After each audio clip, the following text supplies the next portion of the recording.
शुरुआत कर लेते हैं इस वक्त एशियाई बाजारों से और काफी पॉजिटिव संकेत यहाँ पर आज देखने को मिल रहे हैं। कल की एक कमजोरी के बाद, भारी गिरावट के बाद आज हम देख रहे हैं कि एक रिलीफ रैली देखने को मिल रही है। निचले स्तरों से काफी शानदार तेजी हमने ग्लोबल मार्केट्स में भी देखी, अमेरिकी बाजारों में भी देखी और अब देखिए एशियाई बाजारों की शुरुआत भी काफी अच्छी होते हुए दिखाई दे रही है। एक्सजीएक्स निफ्टी इस वक्त करीब 57 अंक ऊपर है। इसके अलावा हांगकांग के बाजारों में भी अच्छी तेजी है, करीब 175 अंक ऊपर हैंग सेंग दिखाई दे रहा है। कॉस्पी के बाजार भी हरे निशान में है। उसके अलावा चीन के बाजार भी जो शुरुआत हो रही है वो हरे निशान के साथ ही हो रही है। एक निकाई के बाजार हैं जो कि नीचे हैं करीब 1.5%, लेकिन बाकी सभी इंडाइसेस इस वक्त पॉजिटिव शुरुआत होते हुए यहाँ पर देखने को मिल रही है इन सब की।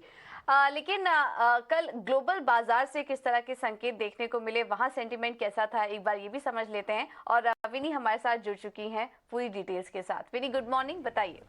Good morning. और जैसे आप बता रहे थे अभी कि अमेरिकी बाजार में जो सेंटिमेंट देखे तो काफ़ी पॉजिटिव सेंटिमेंट आया हुआ था, क्योंकि डाउ जोन्स ऊपर थे 1.2% से, S&P 500 में भी पॉजिटिव फ्रंट पे क्लोज किया था।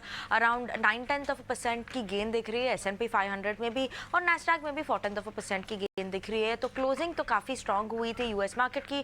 अभी स्टॉक फ्यूचर्स भी देखे, यूएस स्टॉक फ्यूचर्स भी अभी वो भी थोड़े ऊपरी स्तर पे ही शुरू हुए हैं आज।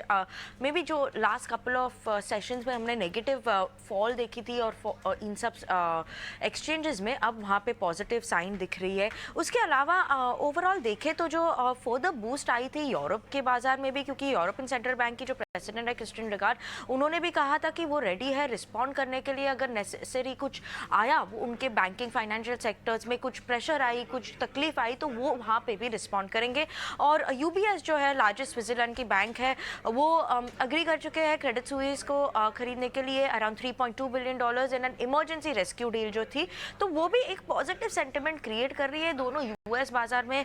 और इवन देखे तो जो यूरोपियन बाजार है वहाँ पे भी पॉजिटिव सेंटिमेंट की एक्सपेक्टेशन आ रही है। यूरोपियन बाजार भी एक्चुअली क्लोज हुआ था पॉजिटिव नोट पे। भूलिए मत कि यूरोपियन बाजार थोड़े पहले बंद होता है अमेरिकी बाजार से, तो डैक्स भी ऊपर बंद हुआ था 1% से, एफटीएससी भी पॉजिटिव नोट पे बंद हुआ था, और सीएसई जो है वो अनचेंज लेवल पे बंद हुआ था। कुछ नेगेटिव बायस तो वहाँ पे नहीं थे, और यूबीएस और क्रेडिट स्विस की जो जिटरिंग थी, जो तकलीफ थी, फियर थी, वो थोड़ी कम होते हुए दिख रही है। तो ओवरऑल अभी देखें तो थोड़ी तो पॉजिटिव सेंटिमेंट आ रही है इंडियन बाजार के लिए। एसजीएक्स निफ्टी भी अभी ऊपर है थोड़ा 0.3% से, तो मे बी म्यूटेड या पॉजिटिव स्टार्ट दिखेगी इंडियन मार्केट्स में भी।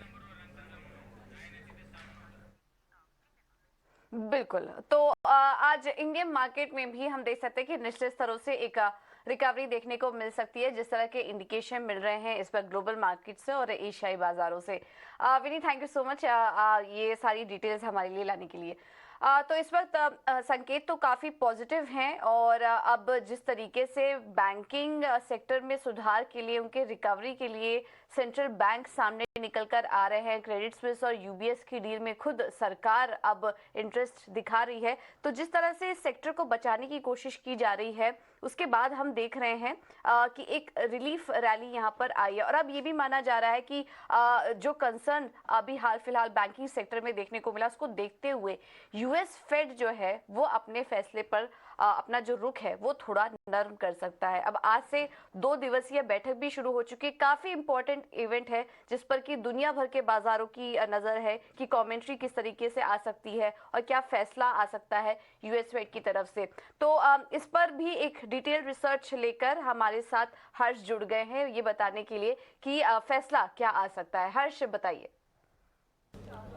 जी हाँ, तो जो फेडरल ओपन मार्केट कमेटी है जो रेट्स डिसाइड करता है यूएस में, उसकी meeting of course later this week होगी, और एक्सपेक्टेशन है कि 0.25% से रेट हाइक होगा। Currently thin majority economist believe करते हैं कि ये पर्टिकुलर 0.25% का रेट हाइक होगा। अब 2 चीज़ें पे फोकस होगी ये मीटिंग में। एक तो कि जो सिलिकॉन वैली बैंक है, सिग्नेचर बैंक है, उसमें जो केओस हुआ है यूएस फाइनेंशियल सिस्टम में, वो कैसे एड्रेस करेंगे एफओएमसी और फेडरल रिजर्व आगे जाके। और दूसरी बात ऑफ कोर्स ये है कि वेदर वो इन्फ्लेशन पे प्रायोरिटाइज़ करेंगे या फिर फाइनेंशियल रिस्क को स्टेबलाइज करने में प्रायोरिटाइज़ करेंगे। तो इसके वजह से जो इकोनॉमिक्स का कंसेंसस एस्टिमेट था जो कि 0.25% का रेट हाइक होगा या 0.5% का रेट हाइक होगा, अब वो शिफ्ट हो गया है, या तो 0% का rate hike, no rate hike, या तो 0.25% का रेट हाइक। तो ये एक शार्प शिफ्ट आया है इन टर्म्स ऑफ पॉलिसी, और इसकी अपेक्षा है क्योंकि अब मार्च 22 से आज तक फेडरल रिजर्व ने 4.5% का रेट हाइक ऑलरेडी कर दिया है। तो एक लार्ज रेट हाइक आ गया है। इन्फ्लेशन अब तक बिलो 5% भी नहीं गया, जो कि फेडरल रिजर्व का टारगेट 2% है। और एफओएमसी की नज़र दोनों इन्फ्लेशन पे और फाइनेंशियल स्टेबिलिटी में मेंटेन करने के लिए ऑफ कोर्स कमेंट्री डिटरमिन करेगी कि कहाँ जाएगा ये प्रायोरिटी वाइज। बिल्कुल, तो काफ़ी मुश्किल होने वाला है ये फेड के लिए भी, क्योंकि उनको एक तरफ जैसा कि हर्ष बता रहे थे, उनको महंगाई पर भी फोकस करना है और वहीं दूसरी तरफ बैंकिंग संकट भी है। तो दोनों को बैलेंस्ड करके आज फेड का फैसला किस तरीके से आता है और सबसे अहम बात कमेंट्री आगे के लिए क्या रहती है, ये काफ़ी इंपॉर्टेंट होगा देखना, जो कि अब आने वाले समय में ग्लोबल बाजार और भारतीय बाजारों की चाल तय करेंगे। उसके पहले हम देख रहे हैं कि बॉन्ड मार्केट और कमोडिटी मार्केट भी यहाँ पर उस पर रिएक्शन करते हुए दिखाई दे रहे हैं। बॉन्ड मार्केट फ्लैट हैं, यूएस 10 ईयर यील्ड्स फ्लैट है इस वक्त, और डॉलर इंडेक्स भी फ्लैटिश ही दिखाई दे रहे हैं। कच्चे तेल जो काफ़ी ज़्यादा टूट चुका था, वहाँ से अब हल्की रिकवरी आई है, और सोना भी अपनी जो 1 साल की ऊंचाई पर पहुंच चुका था, वो भी अब कहीं ना कहीं नरम होता हुआ दिखाई दिया। तो सबकी नज़र है इस वक्त, हर एसेट क्लास की नज़र इस वक्त इस फैसले पर है।